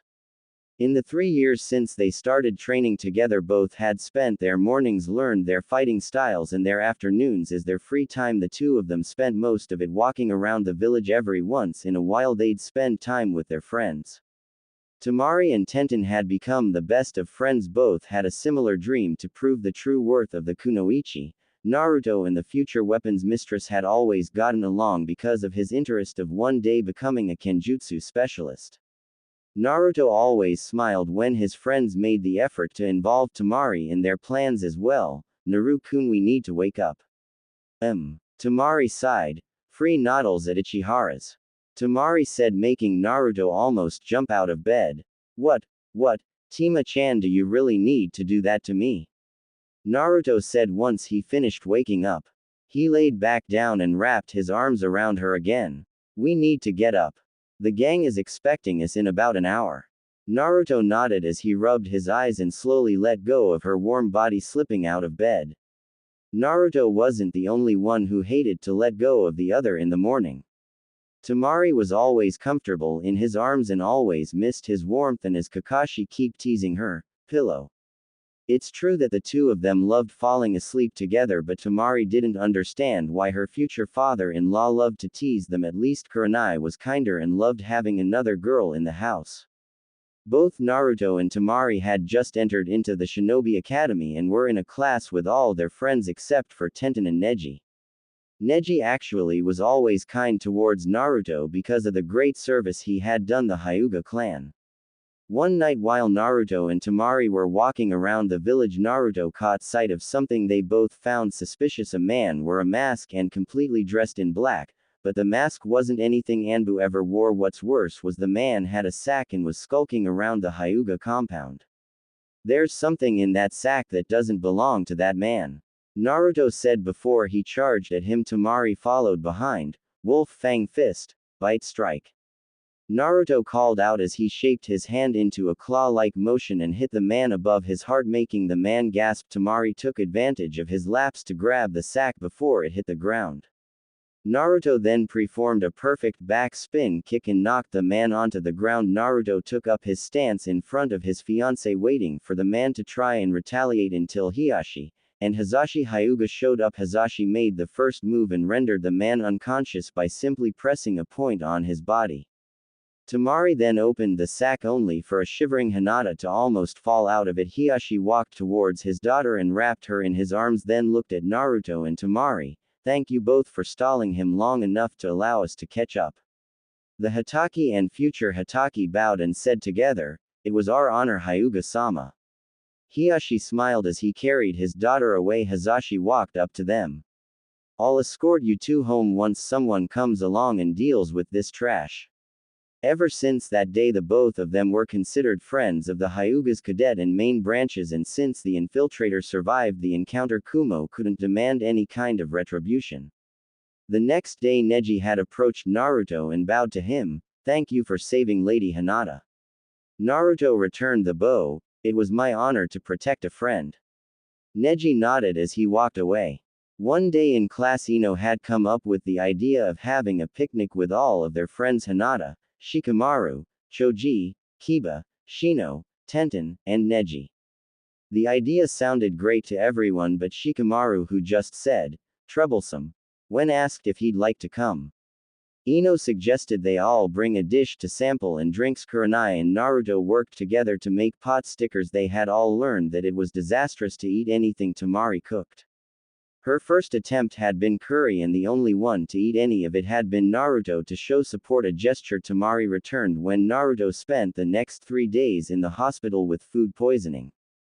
Kakashi joked about taking the curry to Anko to use in the interrogations and tortures she performed. Anko returned the next day and gave the pot back. The Hokage felt like this was cruel and unusual punishment. Temari was saddened but smiled with Naruto just said he'd keep trying her cooking until she was happy with it. Eventually Kurenai begged Temari to stop poisoning her son to make her stay out of the kitchen. Although from that moment on Naruto seemed to have immunity to any poison Anko tried to use against him, so she might had poisoned his stomach but she had helped improve his ninja career. Naruto however turned out to be a great chief, so they agreed to leave the cooking to him when they got a place of their own. Temari smiled when she thought about that. She always loved dreaming about their future away from the Hitaki family home. Neither of them wanted anything fancy, just something comfortable where they can live away from the noise of the village's daily life. Temari wanted to have a garden where she could grow her favorite flowers and a nice spot with a large tree for them. Her favorite activity to do with Naruto is sit between Naruto's legs and lean back into his chest, then listen to him read to her. It didn't matter whether it was from a scroll or a book, ninja or civilian. At first she couldn't explain it, but she always felt so safe and warm when they were like this, and she couldn't get enough of it. When she had told Ino and Tenten about this, she realized that she was gushing, making both of her friends smile and tease her. Hinata however just smiled at her. You're lucky to have found someone who makes you feel so loved. Temari at first had been surprised by the remark. That night she talked with Kurenai. How does one when they're in love? Kurenai just smiled at her. Does your heart race when you see Naruto? Temari nodded. Do you get a feeling in your belly like there are hundreds of butterflies fluttering in it? Temari nodded again. When he holds you, you feel safe, warm, and happy for no reason. Yes. When he does something for you out of the kindness of his heart, you cry, but it because you're happy, and you just want to cover him in kisses. Yes. And finally, are there moments when you feel like you just might melt from the warmth in your chest? Mainly when he does something as small as run his hand through your hair. Yes. Then my dear, you are in love with your future husband. Temari didn't know how to take the news. After all, the only one that had shown her any form of love had been her mother. Temari however was too young remember her clearly after she had died giving birth to Gaara. She never told Naruto about the talk, but she wasn't worried, especially when every once in a while when she would catch him smiling at her for no reason, and the look on his face always made her turn away to hide a blush. As Temari bathed she smiled, remembering when she found out that when Naruto looked at her like that, it was his way of showing his feelings towards her without saying anything. She noticed it mainly when Kakashi would look at Kurenai the exact same way. Kakashi isn't a very outspoken person, so I know when he looks at me with that look of absolute devotion, it's his way of saying he loves me. Naruto seems to have gained such a look from his father. I swear it made my heart swell when I saw him looking at you like that. Thought I think you two are a little young. It seems both of you have fallen for each other much like Kakashi and I had. In a very short amount of time, but filled with love, respect, honesty, kindness, and devotion. In the time since Temari came and joined the Hitaki family, Temari had learned what family life was like, and it made her smile. True, both Kakashi and Kurenai were on active duty and they had to spend time at one of their friends' places, but besides Shikamaru, who only seemed interested in Go or Shogi, that wasn't a big issue. As Temari finished putting her hair up in 4 different ponytails as walked out to see Naruto replacing his mask on his face, he stopped wearing them in bed after Temari had asked him not to. She was still surprised that it was that easy to get him to remove his mask, when they were at home but as soon as he stepped outside on it went and didn't come off until they were home again. Temari didn't mind, to be honest. She rather liked the idea of being the only one besides his mother and father that knew what his face looked like, though it drove their friends mad trying to think about what he looks like. The only one that would do anything crazy was Auntie Anko, who tried constantly to get a look under his or Kakashi's mask. The first attempt Temari had witnessed was a failed surprise attack where both Naruto and Kakashi bent down, making Anko miss her simple attack of jump onto them and force their masks off. Anko flew past them and into book stand they had stopped at. Damn it! She called out as the 2 masked men walked away. Kurenai then took out a bottle of water and winked at Temari as she, accidentally, poured it all out on her best friend. Anko looked ready to kill Kurenai because her wet skin made her already almost see-through clothing cling even tighter to her skin. She had to run off and change or face the growing number of perverts in the village. Temari looked up at Kurenai in surprise. I've warned her about swearing in front of Naruto, she simply said, making Temari laugh. Naruto carried their basket as Temari linked their arms and walked together with him to training ground 10, a place with a nice field and a small stream. It was a great place to sit comfortably and just enjoy the day. Temari wasn't surprised when they were the first to arrive. Naruto had taken the opposite ordeal of his father and arrived early to places instead of late. Naru-kun. Yeah, why is Kakashi-san always late? Naruto got a grieved look on his face. Every day he goes to the memorial stone, our site, to honor the fallen shinobi and kunoichi of our village. He talks with Grandpa, his old teammates Obito, Uchiha and Rin, also to his sensei Minato Namikaze. Your father was taught by the Yellow Flash? Temari asked, shouted, making Naruto cringe away from the volume of her voice. First ow. Second, you've seen his team photo, as well as Ka-chan's. Oh yeah, I didn't recognize the smiling blonde in the picture. Naruto smiled. I forgot everyone outside of the village thinks of him as the warrior that sent Iwa and Kumo running for the hills. Isn't that how you think of him? At first, but according to Tu-san there was more to the fourth than his reputation. The man was a genius when it came to fuijutsu. In fact, seals were fundamental in his transport jutsu, Flying Thunder God, which gave him his name, the Yellow Flash. So he was a sealing master. Yep, and Tu-san also talked about how kind he was. Naruto and Temari sat together and talked about one of his heroes, at least until. Ah, Naruto, my rival, how are you? Both 8-year-olds sighed at the loud voice. It's never fails. How does he always know? Naruto shrugged. Lee, I believe we have interrupted a picnic between the future husband and wife. Maida Guy said. Naruto just winked at Temari, who gave a small smirk as they both looked up at the identical-looking father and son. You say something? They said together. Both spandex-wearing individuals' jaws dropped, then yelled, ah. They've corrupted her with that too cool Hataki attitude. Don't worry, young lady, we will save you with the flames of youth. Guy said, making Naruto move the two of them away from father and son. After a few seconds of silence, Naruto opened one eye and saw the duo were almost running away, a team of villagers chasing them waving tools.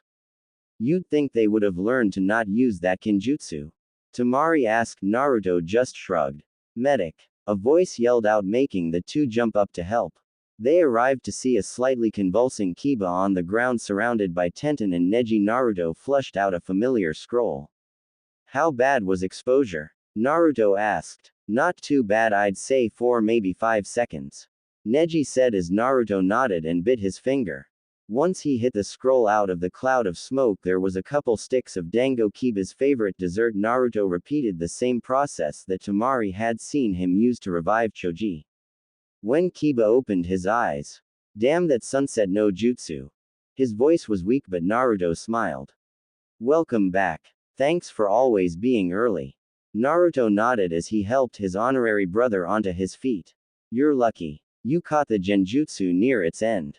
Temari said. Kiba nodded as Naruto handed him a canteen. Thanks. Kiba said as he took a swig out of the canteen. One of these days those two will kill someone. Tenten said as the group headed up towards the training grounds. Let's just be glad Kakashi-san discovered a way to help people. Temari said, making everyone nod at her words. Once they were at the training grounds sitting on the blanket, Naruto smiled and nodded towards the trees. Everyone looked to see Shino walk out of the forest. Naruto, Temari, Neji, Kiba, Tenten. Shino said in his monotone voice politely. Shino, how's the swarm? Naruto asked. Lively. Shino said as he walked over and sat down. Temari handed his a glass of tea. Thank you. Shino hadn't changed at all except for the fact that he, like all of his family that were of academy age, now had his own swarm of chakra-eating bugs inside of his body. Naruto and Temari were one of the few that would ask Shino how his bugs were doing. He found it very kind of them. How is the training going, Naruto? Kiba asked. Good, Tu-san thinks we're ready for chakra exercises. Sounds like a good idea. A new voice said, making everyone but Naruto jump. In fact, if they could see his face, they'd know he was smiling. Weasel-san, how are you? The same Anbu officer ninja that had been in the Hokage's office appeared. Never could get the drop on either you nor your father, Naruto Ni-chan, the masked man said with a laugh. And to answer your question, I am good. Ever since Fugaku and his followers were arrested anyway. Naruto smiled at the mystery Uchiha. Yes, thanks to your efforts, that is. Naruto said, making Weasel nod. Indeed. Now I am here with a message for you from Hokage-sama. Weasel said as he handed Naruto a scroll. It's an announcement about the happy news towards the birth of Konohamaru Sarutobi, the honorary grandson. Naruto sighed a little. The kid's head will grow large before he's even walking, he said. Weasel gave a small laugh again. Naruto then slapped his hand against his forehead. I almost forgot.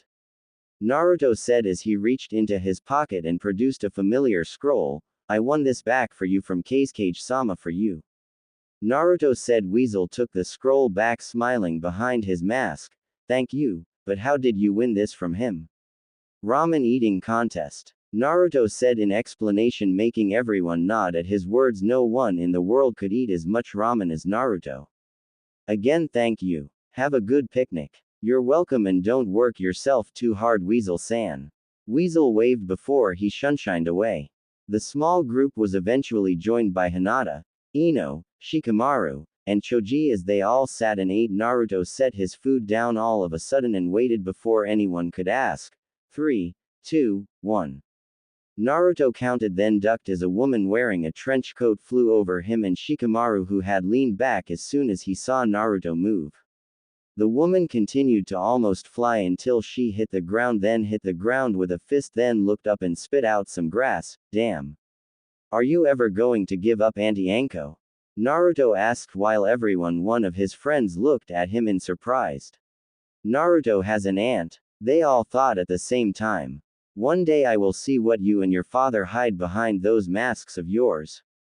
You could just ask. Naruto said, making Anko mouth hang open for a few seconds before she started to hit her head against the ground. Damn, stupid. Naruto shook his head as she did then. Temari smiled at the sight of their friends looking slightly put out by this slightly crazed woman. Anko then stood up and walked up to Naruto, then giving him her best puppy dog eye no jutsu. Naruto, please show me what is behind your mask. Naruto looked at Temari, then slowly reached towards his mask. You want to know what's behind this mask? Naruto asked as everyone started to lean in to get a look. Behind this mask, Naruto said, hooking his finger in the mask. Seeing the anticipation on all of their faces as he did, Temari was wondering what Naruto was doing. He never took his mask off before. Another mask. Naruto said, revealing his second mask, making Anko, Hinata, Ino, Tenten, Kiba, Shikamaru, Neji, and Choji deadpan and face fall onto the ground. Temari couldn't help herself but laugh at Naruto's prank. Naruto laughed as well and high-fived his fiancé. Anko glared up at her nephew, who just smiled at her. Why do you and your father constantly do this to me? Because only Okawa-chan and Tima-chan are allowed to see behind our masks. It's tradition for only betroths and wives, husbands are allowed to see a Hitaki's face. Naruto said, making every one of their friends slap their hands against their forehead with a sigh. I told you it would be something troublesome like that. Shikamaru said to his Ino, and Choji Ino sighed as she nodded. Anko sighed before she looked at Naruto. Speaking of your mother, she asked me to find you too.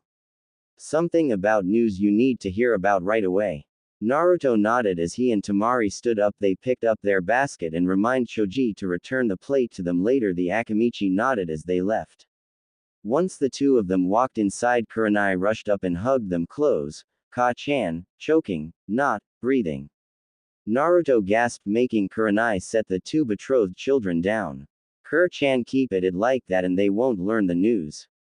Kakashi said with a laugh. Naruto followed his father into the family room and sat down. Temari sitting down in front of him, allowing him to wrap his arms around her and pull her in close to his chest.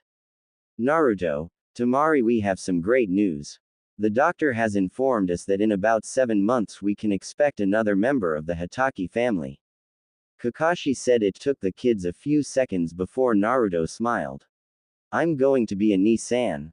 Both Hitaki adults nodded, making Naruto's smile grow. Temari was happy as well. Is it a boy or a girl? We won't know that for quite some time, Temari. Kurenai said as she placed a hand on her belly with a smile. This also means that's we're going to turn what was originally Temari's room into a nursery for the baby. But before we do that, something else needs to be done. Kakashi said as he reached into the pouch behind his back and pulled out 2 strips of gray paper. This is chakra paper. Can either of you tell me what it's used for? It's made from a tree which is constantly fed with chakra, and when a shinobi kunoichi channels their chakra into it, the reaction tells you which element affinity they have. Temari said. If it burst into flames, you have the fire element. If it crinkles in itself, you have lightning element. If it dampens, you have water element. Turns to dust if you have earth, and spits in the middle if you have wind. Naruto finished. Well said, both of you. So since I started teaching you how to channel your chakra, I think it would be best to see which possible affinities you two have. Affinities? Naruto asked. It's very possible to have more than one affinity with elements. It's even possible to learn other affinities. Like you do with your eye? Temari asked. Correct again. My natural affinity is lightning, hence Chidori. Both nodded, having already seen what an element jutsu could do. Now time to see what I or your Junin sensei will be teaching you. Kakashi said as he offered the paper to the two of them. Temari and Naruto took the paper. You first, Tima-chan.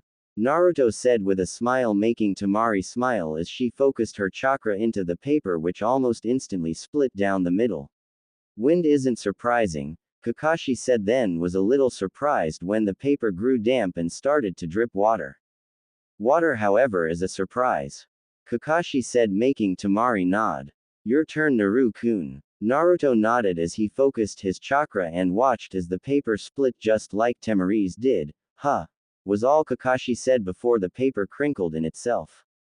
Wind and lightning. Interesting combination. You two share the same main affinity but have complementary secondary affinities. Ones that strengthen each other. Kakashi said. Naruto and Temari nodded and smiled at each other. Looks like Azuma is going to have his hands full with you two. I can handle Naruto's lightning training, and I'll have to find someone that can help Temari with water. Does this also mean we'll start Kenjutsu? Naruto asked excitedly, making Kakashi laugh a little. Yes, Naruto. Actually, I have something special for you both.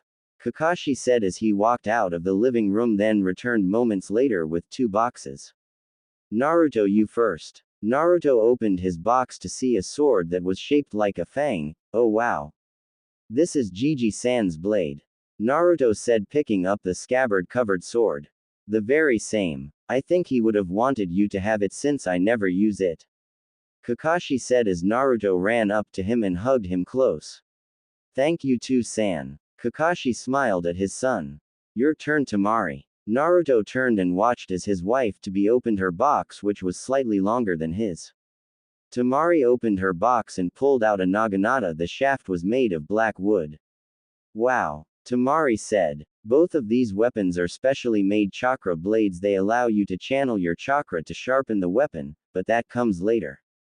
Now I want the two of you to always carry these weapons when you leave this house so you get used to the weight, and at some point in the future we'll add an addition weapon from when your opponents get too close for your weapons, for if you don't have enough room to use the weapons effectively.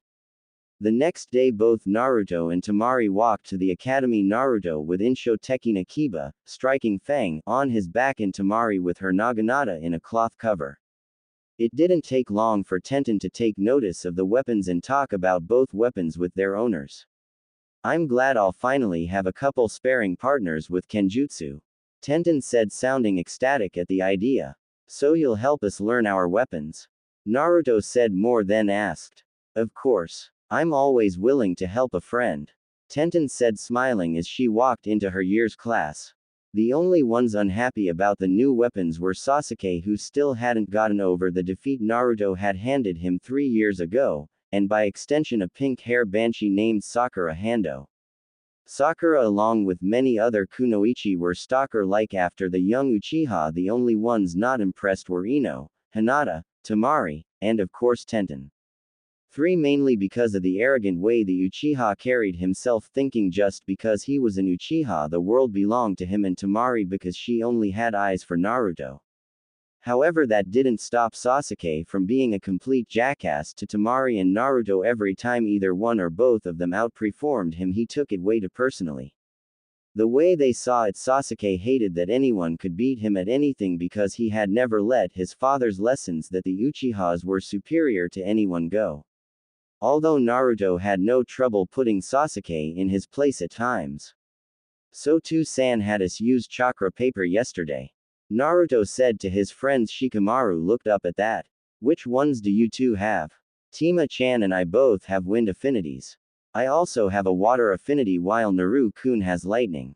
Temari said. Nice combination. The Nara heir said. So what about you guys? No clue. Was the answer all the friends gave, making Naruto sigh. You guys shouldn't rely on those family techniques so much, they become a crutch after so many generations. Naruto said. Shikamaru looked thoughtful then nodded. Wouldn't hurt. Sweet, so we look into it after school? Naruto asked his friend, who all nodded. So what news did your mom and dad need to give you too? Ino asked, making Naruto slap his forehead. I forgot. I'm going to be a Ni-san. Naruto announced to his friends, who all were surprised and said that was great. Well, except Kiba, who said, I feel sorry for you. Naruto laughed at his brother in all but blood.